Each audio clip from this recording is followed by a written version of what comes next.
एक ब्राह्मण घूसखोर है, एक ब्राह्मण चोर है, अवसर के अनुसार बदल जाने वाला। तो भाई पंडिती क्यों, चमार भी हो सकता है, वो खटीक भी हो सकता है, वो ओबीसी भी हो सकता है, वो यादव कोई भी हो सकता है भाई, खुद भाजपा के लोग हो सकते हैं। हिंदू राष्ट्र बनाइए, हिंदू राष्ट्र बनाइए, हिंदू राष्ट्र बनाइए। तो जाइए, मैं आपके चैनल के माध्यम से कहता हूं, उनके 7 पुश्ते 7000 साल के बाद भी हिंदू राष्ट्र नहीं बना सकते। भाजपा का वो तमाम कट्टर वोट बैंक है जिसको ये बेवकूफ बना करके जिसको हिंदुत्व का नाम देते हैं। तो इसका मतलब सरकार भी मानती है कि ब्राह्मण एक अवसरवादी है, वो घूसखोर है। ये सरकार स्पष्ट कह रही है। तमाम भारत के युवाओं को लड़ाने का काम कर रहे हैं लोग। ये कूट कूट कर धर्मवाद, जातिवाद, ये मानवता की तो बात कर ही नहीं रहे। ये तो इसने स्पष्ट कर दिया कि ब्राह्मण जो लोग हैं वो घूसखोर हैं। मेरे हिसाब से तो ब्राह्मण समाज को सरकार का बहिष्कार करना चाहिए, इसका विरोध करना चाहिए। नमस्ते, मेरा नाम है शुभम। उत्तर प्रदेश में यूपीएसआई की परीक्षा चल रही है। परीक्षा मतलब यूपीएसआई का मतलब है उत्तर प्रदेश सब इंस्पेक्टर की परीक्षा चल रही है। उसकी परीक्षा में एक सवाल आया है जिसको लेकर उत्तर प्रदेश में सियासी हलचल तेज हो गई है। मेरे हाथ में वही क्वेश्चन पेपर है जो यूपीएसआई में सवाल पूछा गया, जिसको लेकर बवाल मचा हुआ है। सवाल क्या है वो मैं आपको बता देता हूँ। सवाल ये है, अवसर के अनुसार बदलने वाला इस वाक्यांश के लिए एक शब्द का चयन कीजिए। इसमें सबसे पहला विकल्प जो है उसमें लिखा गया है पंडित, दूसरा विकल्प है अवसरवादी, तीसरा विकल्प है निष्पट और तीसरा विकल्प है, चौथा विकल्प है सदाचारी। अब इस मुद्दे पर बातचीत करने के लिए हमारे साथ विनय बौद्ध से बातचीत करते हैं। जब सरकार ऐसे प्रश्न बना रही है तो जो युवा हैं उनके दिमाग में क्या बातें भरी जा रही होगी। विनय भाई मुझे बात बताइए, जो सवाल है आपने पढ़ा इसके बारे में, अब बवाल तो मचा हुआ है। जब भारतीय जनता पार्टी को ये कहा जाता है कि स्वर्णों की सरकार है, तो फिर ऐसे सवाल क्यों डाल रही है परीक्षाओं में? देखिए, सबसे पहले आपके दर्शकों को मेरा नमस्कार।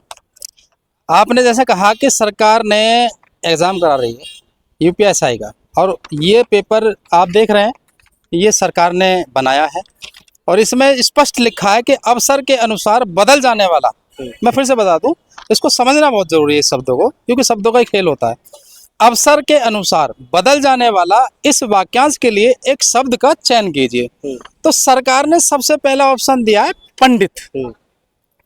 अब जैसा लोग या भारत की जनता या वो तमाम दलित समाज के लोग जो ये कहते हैं कि भाई ब्राह्मणवादी सरकार है, ये मनुवादियों की सरकार है, ये तो मुझे भी ऐसा लगता है कि ये सरकार ने खुद एक्सेप्ट किया है। इसका प्रमाण है मेरे पास।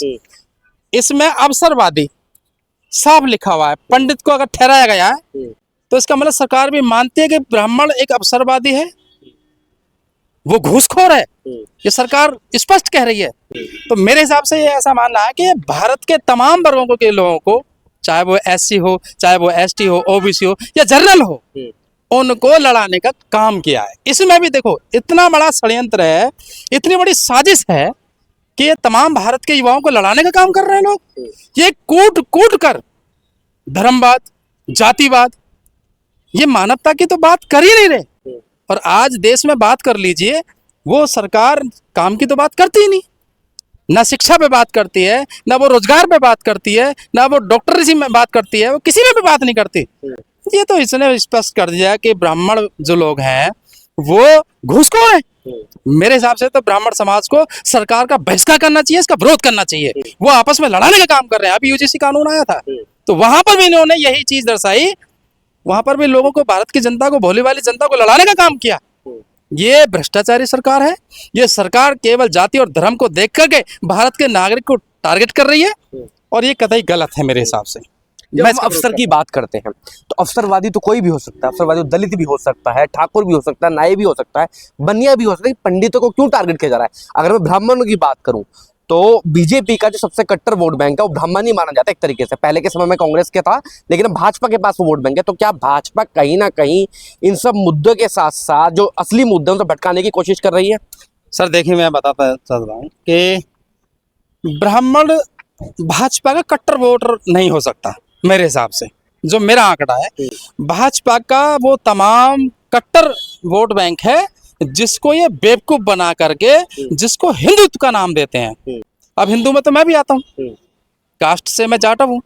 अभी बहुत सारी जिस तरीके से बातें चल रही हैं, अब बहुत सारे मुद्दों को उठाया जा रहा है कि भाई हिंदू राष्ट्र बनाइए, हिंदू राष्ट्र बनाइए, हिंदू राष्ट्र बनाइए, तो जाइए, मैं आपके चैनल के माध्यम से कहता हूं, उनके 7,000 साल के बाद भी हिंदू राष्ट्र नहीं बना सकते। कब तक? जब तक आधिकारिक तौर पर जातियों को खत्म नहीं किया जाएगा, तब तक हिंदू राष्ट्र बन ही नहीं सकता।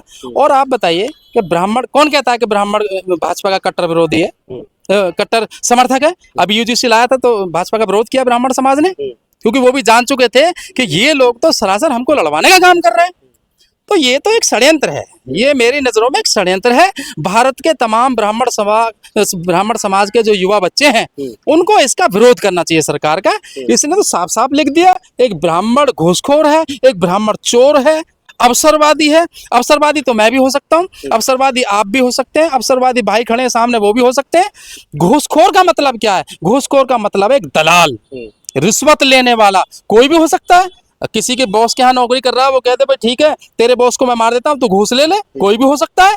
तो एक ब्राह्मण को ही टारगेट क्यों किया गया? क्योंकि ये सरकार जानती है कि भारत की जनता मूर्ख है, इसको मूर्ख बना करके जाति धर्म के एक एजेंडे में फंसा करके हम सत्ता में काबिज रहे, और यही चल रहा है। ब्राह्मण समाज के तमाम युवाओं से मैं कहना चाहता हूँ, तमाम भारत के नागरिकों से कहना चाहता हूं, इस भाजपा सरकार का, इस भ्रष्टाचारी सरकार का विरोध करो। ये आपस में लड़ाने का काम कर रही है। प्रमाण मेरे पास है, ये भारत सरकार ने तो पेपर बनाया है, उन तमाम उत्तर प्रदेश सरकार ने, अरे वो भी केंद्र सरकार के नेतृत्व में तो चल रही है, पूरे भारत में भाजपा की सरकार है। तो सीधा सीधा ब्राह्मण को चोर कह रही है, घूसखोर कह रही है। तो ब्राह्मण समाज को इसका विरोध करना चाहिए। एक शिक्षा में भी जातियां डाल दी, शिक्षा में भी धर्मवाद कर दिया। ये कितना बड़ा षड्यंत्र है। ये कब तक लोगों को मूर्ख बनाएंगे भाई, कब तक? मैं पूछना चाहता हूं भारत सरकारों से, एक तरफ आप हिंदू राष्ट्र की बात करते हैं और एक तरफ आप जातिवाद कर रहे हैं, जातियों को सामने रख रहे हैं, क्या करना चाहते हैं? विनय भाई मुझे एक बात बताइए, तमाम जब भी ब्राह्मणों का विरोध करते हैं तो कुछ लोग ये कहते हैं कि ब्राह्मण समाज के लोग तमाम बड़े पदों पर काबिज हैं। ये बात आपने भी सुनी, जब आप समाज के बीच में जाते हैं ये बात कहते हैं। अब वो बच्चा अगर पेपर देने जाएगा, ओबीसी समाज का पेपर देगा, पीडी समाज जो आजकल अखिलेश यादव का है, वो बच्चा अगर एग्जाम देने जाएगा तो उसके दिमाग में क्या बात आएगी? आप यकीन नहीं मानेंगे, चाहे उसका उत्तर अवसरवादी हो, लेकिन बहुत सारे लोग जो ब्राह्मण समाज से घृणा करते हैं, जो इस समाज से घृणा करते हैं कि वो लोग बड़े पदों पर काबिज है, इन्होंने हमारे ऊपर सालों से अत्याचार किया, वो लोग पंडित ही इसमें चूज करेंगे। आप मानते नहीं मानते इस बात को? मैं कतई नहीं मानता इस बात को। क्यों? मैं इसलिए नहीं मानता, देखिए मैं बताऊं, आज का जो युवा है वो पढ़ा लिखा है, और अगर इस जातिवादी जहरीली मानसिकता को अगर हम दिमाग में पाल कर रखेंगे, आप बताइए इसमें पंडित का नाम क्यों लिखा? अवसरवादी का मतलब क्या है? इसका प्रश्न मैं फिर से बता देना चाहता हूं दर्शकों को। इसमें सरकार ने, उत्तर प्रदेश सरकार ने जो पेपर बनाया है, इसने जो एक क्वेश्चन किया अवसर के अनुसार, अवसर का मतलब मौका, अवसर के अनुसार बदल जाने वाला। तो भाई पंडिती क्यों? चमार भी हो सकता है, वो खटीक भी हो सकता है, वो ओबीसी भी हो सकता है, वो यादव, कोई भी हो सकता है भाई, खुद भाजपा के लोग हो सकते हैं। तो ये कतई गलत है, इसमें जो है ये जातीय शब्द नहीं आना चाहिए था। अवसरवादी का मतलब तो सिर्फ अवसरवादी है, कोई भी हो सकता है, मौका प्रस्त कोई भी हो सकता है। ये सिर्फ एक लड़ाने का एक साजिश, जुमला और एक षड्यंत्र है। सरकार की मंशा क्या है इसके पीछे? अगर मैं आपसे आखिरी सवाल करूं, सरकार की मंशा क्या है? इतने बड़े एग्जाम में ऐसा ही भर्ती निकल रही है, उसमें ऐसे सवाल देने की जरूरत क्या है आज के समय में? सर मैं फिर से वही बात कहूँगा, भारत के तमाम युवाओं को आपस में लड़ाने का षड्यंत्र है। और जो लोग ये कहते हैं कि ब्राह्मण या ब्राह्मणवादी लोग वो तमाम ऊंची सीटों पर बैठे हैं, तो मैं आपको बता दूं, पूर्ण तरीके से अगर आरक्षण कहीं किसी को मिला है तो वो राजनीति में मिला है।